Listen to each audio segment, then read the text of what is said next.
Angamba ulutina nunanda Mankirifiry miratra anatina Tsy zaka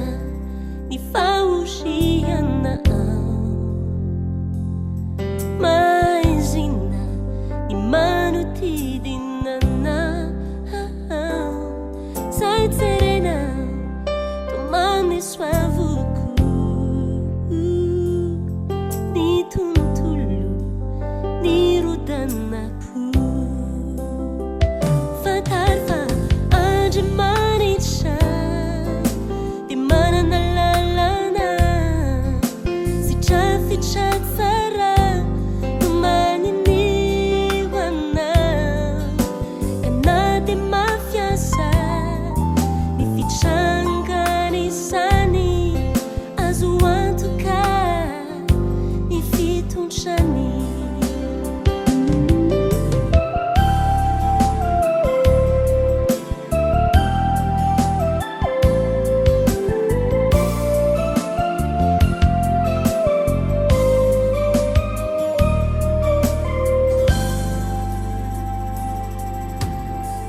Mitrakayanao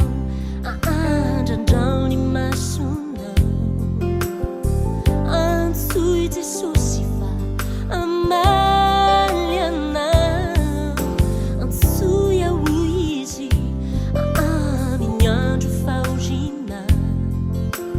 Dia amonjy anao amonjy anao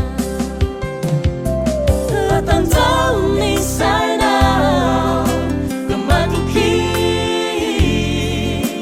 Ekeo ny fitondra Ny tompo anao Halirao fery Sy ratrapo Andriamanitra tsy amely irery anao Fantary fa Andriamanitra Dia manana lalana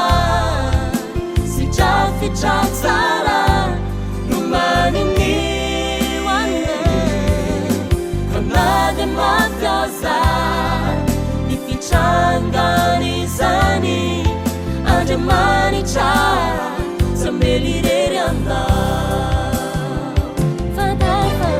Andriamanitra Dia manana lalana Sitrafitra tsara no maniniho